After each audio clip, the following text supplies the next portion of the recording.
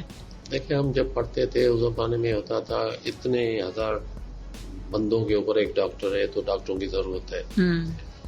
Medical college بنے 2-3 بنے 2-3 کے بعد اب تو پورے کراچی میں ہی تقریباً 15-20 میڈیکل کالج بن گئے. ڈاکٹرز بھی بہت بن رہے مگر 1969 میں پاکستان کی ٹوٹل مشرقی پاکستان اور مغربی پاکستان کی آبادی تھی 11 کروڑ. 6 کروڑ مشرقی پاکستان تھے, بقیہ چاروں صوبوں میں ہمارے پاس 5 کروڑ تھے. پاکستان علیحدہ ہو گیا, ٹوٹ گیا. آج صرف مغربی پاکستان کی آبادی 24 کروڑ ہے. تو جس طریقے سے آبادی بڑھ رہی ہے, جیسے میں نے آپ کو بتایا کہ اگلے 5 سال منصوبہ بندی ہوتی ہے نا کہ عوام بڑھ رہا ہے تو اس کے لیے فیسلٹی بھی بڑھانی ہے.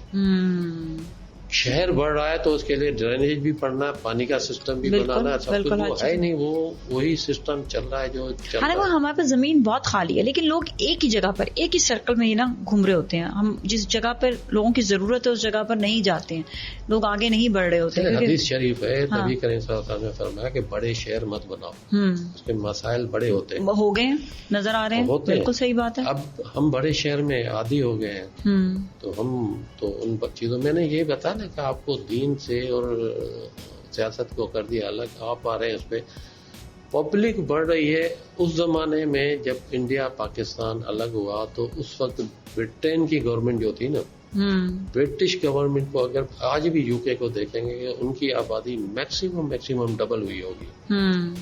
ہماری کتنی ہو گئی ہے کہ ہزاروں گنا اوپر چلی گئی. اب مشرقی پاکستان کا مجھے اس میں پتہ نہیں ہے کتنی ان کی آبادی ہوگی. اگر ان کی اور ہماری ملائے تو 50-60 کروڑ بندے ہو گئے نا, تو ہمارے پاس آبادی کنٹرول ہی نہیں ہے اور مسائل تو پھر بڑھیں گے. اور کراچی میں جب ہم آئے تھے تو مجھے پوری کراچی میں 2 شادی حال ہم نے دیکھے تھے. جی. اب بھی یہاں پہ کوئی ہزاروں کے حساب سے شادی حال ہے. اتنی بڑی بڑی بلڈنگز بن گئی ہیں جہاں پہ جم گھٹا لگا ہے, ایک فلیٹ آپ کو خالی نہیں ملتا. جی. ایک فلیٹ بھی خالی نہیں ہے, جہاں جائیں گے وہ مہنگے سے مہنگا ہوا چلا جا رہا ہے. مہنگے سے مہنگا بھی ہوتا جا رہا ہے, سہولتیں بھی نہیں ہیں. ڈیفینس میں ہم بیٹھے ہیں, پانی ہمیں نہیں ملتا, پانی کے پیسے لیتے ہیں. سیوریج کے پیسے لے رہے ہیں مگر ٹیکس میں ہمیں پانی اور اس کے پیسے لیے جاتے ہیں. اب یہ سر اس کو بہتر کیسے کر سکتے ہیں؟ کچھ کنکلوژن کی طرف بھی آتے ہیں کہ ہم صحت کے حوالے سے کس طرح سے بہتری لا سکتے ہیں. میں آپ کو ایک مثال دیتا ہوں. اور ایک اور کوشچن بڑا امپورٹنٹ ہے کہ ہماری صحت بہت اس کے حوالے سے بہت مہنگا ہوتا چلا جا رہا ہے. میڈیسنز مہنگی ہو گئی ہیں. کم از کم یہ جو عوام ہے اس کے لیے بڑا مشکل ہے کہ آپریشنز دیکھیں مہنگے ہوتے چلے جا رہے ہیں. لوگوں کے لیے بڑا مشکلات ہو رہی ہیں. میڈیکل کی فیس اچھا خاصا بندہ ابھی اچھے ہاسپٹل میں برداشت نہیں کر سکتا. جی ایسے ہی بتاؤں, کورونا کے ایک ہوئے تھے 10 دن یا 15 دن ایک بندہ داخل ہوا, 20 لاکھ 25 لاکھ کا بل بن جاتا تھا. مطلب کوئی ایسی چیز ہے جس میں عوام کو سہولت ملے. میں آپ کو ایک چیز بتاتا ہوں کہ ہمیں اسلام کی بھی ترغیب دی گئی, وہ ایک عجیب طریقے سے جس میں بولتے ہیں نا کہ صفائی نصف ایمان ہے. تو ہمارا شہر تو ایسا کلین ہونا چاہیے کہ لوگ دیکھیں. اب میں سنگاپور گیا ہوں تو سنگاپور میں بولتا ہوں چلتی ٹریفک میں اگر روڈ پہ آپ یہ سفید کپڑے پہن کے لیٹ جائیں آپ کے کپڑے پہ داغ نہیں پڑے گا. اتنا صاف. یہ میرے ساتھ ہو چکا ہے. میں سنگاپور گئی, جوتے شوز تھے نا میرے, تو وہاں پہ میں نے فل وہاں پہ پہن کے گھومی. واپس کراچی آئی تو شوز جو تھے وہ جیسے ہی میں نے قدم رکھا میں نے کہا تو اتنے صاف تھے, اب کیا ہو گیا وہ ساری مٹی ہو گئی. میرے لیے بڑا شاکنگ تھا وہ والی بات. وزیر اعظم صاحب گئے تھے ادھر تو انہوں نے, ان کا وزیر اعظم تھا لی کوائن. لی کوائن سے انہوں نے بولا کہ میں پاکستان کو سنگاپور بنانا چاہتا ہوں. اس نے بولا آپ نہیں بنا سکتے. اس نے بولا ریزن کیا ہے؟ بولا ریزن یہ ہے کہ میں ایک وکیل رہا ہوں انڈیا میں نے پریکٹس بھی کی ہے. آپ مسلمانوں نے نا دین کی تعلیم اس طریقے سے دی ہے لوگوں کو کہ وہ بولتے ہیں کہ یہ دنیا عارضی ہے, اصل دنیا آگے. تو اس دنیا میں رہو مسافر کی طرح. تو جو عارضی چیز ہے نا اس کو کون بنائے گا؟ آپ عارضی میں بھی ہوٹل جاتے ہیں تو اچھا ہوٹل ڈھونڈ رہے ہوتے ہیں نا, ہوتا ہے نا, تو پھر وہ ٹریولنگ کے لیے جاتے ہیں, اچھی جگہ نہیں ڈھونڈتے, ٹریول میں تو بڑا گھوم پھر کر آتے ہیں, وہ بھی تو عارضی ہوتا ہے. تو وہ کہہ رہا ہے کہ ہم نے تو سوچا ہے کہ دنیا بھی ہے, دین بھی ہے, آخرت بھی ہے, اسی کو جنت بناؤ. اور لوگوں کو جب تک آپ یہ نہیں سمجھاؤ گے کہ اگر اس دنیا کو آپ نے جنت بنایا تو اگلی جنت ملے گی, نہیں تو یہ دنیا دوزخ. بالکل جی, یہ بات آپ نے 100% صحیح کہی جی. تو ہمیں تعلیم بھی جو دی گئی ہے نا, دیکھیں اس کا مطلب نہیں ہے کہ اصلی دنیا آگے ہے تو اس دنیا کو ہم چھوڑ دیں. بالکل اللہ تعالیٰ نے آپ کو بھیجا ہے تو آپ دوسروں کی مدد کریں, صفائی ستھرائی رکھیں. جب صفائی نصف ایمان ہے, اس کا مطلب ہے کہ آئی ایم سوری ٹو سے کہ مثلا نصف تو ہے ہی نہیں, باقی نصف بچتا ہے, اس کی پھر ہم جو کر رہے ہیں تباہی وہ بھی آپ کو پتہ ہے. تو ہم اس اصولوں پہ ہی نہیں چل رہے. سنگاپور کا پورا پورٹ بنانے والا کیپٹن شہید ہے, کراچی کا ایک بندہ. آپ کا کوریا, ساؤتھ کوریا کا پوری پلاننگ بنانے والا تھا محبوب اللہ, پاکستان کا بندہ تھا. یہی لوگ ادھر سے گئے نا, ان کے کہنے پہ انہوں نے عمل کیا, پتہ نہیں کہاں پہنچ گئے. ہمارے پاس تو کوئی خیرات بھی دیکھتا ہے تو اس کو پوچھتے ہیں کہ میری کمیشن کتنی ہے. سر وہ اس کے اوپر تو ایک پورا معافی ہے, وہ بھی بات کرنے بیٹھیں گے تو بہت لمبی بات چلی جائے گی. تھینک یو سو مچ سر, بہت بہت شکریہ آپ کا شو میں تشریف لانے کا. بہت اچھا رہا آپ سے سیشن, بے ہمیں باتیں بہت ساری تھی لیکن پھر بھی کہتے ہیں نا کہ وقت کی کمی کی وجہ سے آپ کے جو کہتے ہیں نا باتوں کا اور آپ کے جو زندگی کا جو خزانہ جو آپ کے پاس موجود ہے وہ ہم پھر بھی حاصل نہیں کر سکے. But still sir thank you so much for coming, بہت بہت شکریہ آنے کا. پروگرام کبھی کرپشن پہ بھی ہونا چاہیے. بالکل جی, اس پہ 2-3 لوگ پہلے اٹھ رہے ہیں اور بتائیں گے کرپشن کیسے کرتے ہیں, اور پھر لوگوں کو پتہ چلے گا. ڈر یہ لگتا ہے کہ کہیں وہی لوگ جان کر اسی طرح کہیں شروع نہ کر دیں کرپشن, کیونکہ وہ جڑ ہے. تو جب تک اس جڑ کا معلوم نہیں ہوگا لوگوں کو ختم کیسے کی جائے گی, تب تک یہ ملک نہیں. سر اس پہ بات ضرور کرنی ہے. Thank you so much for coming. اس کے ساتھ ہی آج کے لیے اتنا ہی. بہت بہت اپنا خیال رکھیے گا. اللہ حافظ.